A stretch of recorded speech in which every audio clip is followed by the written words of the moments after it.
After her 11-year-old daughter tried to take her own life, one mother says schools aren't doing enough to stop bullying. As Fox 4 problem solver Linda Wager reports, many Missouri schools do not appear to be accurately reporting what is a growing problem, but not all the blame lies with the schools. I looked her in the face and I said, "Is my daughter about to die?" And she said, "I do not know. She is very sick." It was April 7th, 2 days before Easter, and Morgan Wyatt's 11-year-old daughter, Mika, was in the hospital after attempting to take her own life. Morgan said her daughter had been the target of bullies since starting at her 6th grade school, but her mom didn't realize how bad it had gotten until she found Mika convulsing in her bedroom. Here is what Mika remembers. I remember that they were always like, "You should go kill yourself," some other people that would bully me.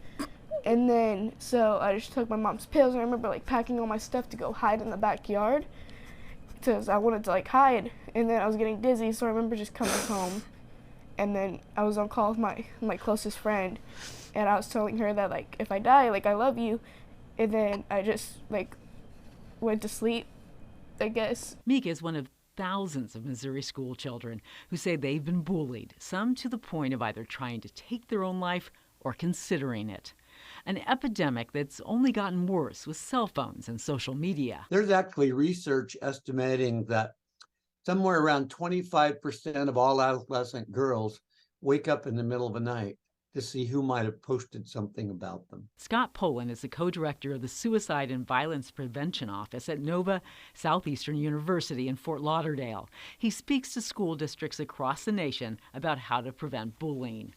Poland says research shows that between 15 and 25% of students are bullied at school, a disturbing trend that peaks in middle school. But the numbers are even grim in high school. 50% of high school girls report feeling sad or hopeless more than 2 weeks in a row. Poland says that's the highest number he's seen in 40 years. Maybe one of the saddest things is when a kid has said to me before, "You get bullied enough, you start to think you deserve it." No kid deserves to be bullied. Missouri requires school districts to report bullying, but if you look at the numbers, most cases are still going unreported. 2018 data from the U.S. Department of Education, the most recent available, show that 4 school districts, Blue Springs, North Platte, West Platte, and Raymore Peculiar, reported 4 or fewer cases of bullying in an entire year. Poland said those numbers are so low it defies logic. In fact, the majority of school districts in Missouri, according to state data, reported the number of bullying cases as below 50. However, the Kansas City Public School District reported 213 incidents, the second highest in the state. The third highest was North Kansas City at 123. The best district in the state for reporting bullying accurately was Independence, which ironically is the same district Mika attends. Independence reported 621 cases. Independence says it puts an emphasis on reporting because problems can't be addressed if the school district ignores them. Anybody can report. A student can report, a teacher is obligated to report, a parent can report, and I would say that probably a majority of the reports come from parents. Leslie Hawkspring, an assistant superintendent, oversees bullying policies in Independence's elementary schools. Mika's 6th grade school is not under her jurisdiction, however. She was concerned when we told her that Mika's mom, Morgan, did not feel her complaints about bullying had been taken seriously, although that's something the school's principal denies.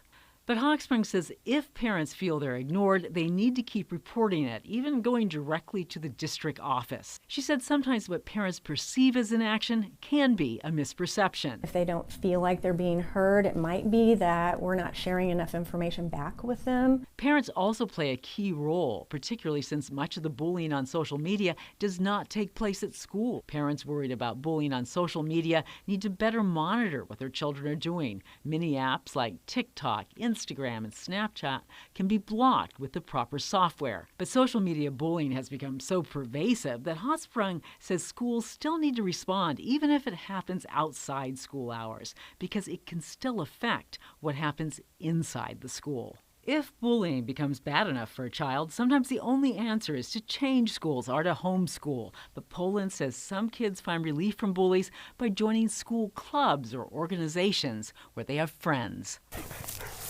She won't take it. For Mika, the bright spot in her week was choir. In fact, she wanted to return to school so she could participate in an end-of-the-year concert. She also has support from a school science teacher, who she says is her ally. He'll ask me how I'm doing, that everybody cares for me, and then if there's anybody like bullying me, that he'll deal with them. Next year, she starts a new school and tells us she's better prepared to handle bullying should it happen again. She'll seek out a teacher, a counselor, or a friend for help.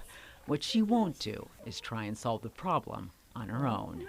Linda Wager, Fox 4 Problem Solvers.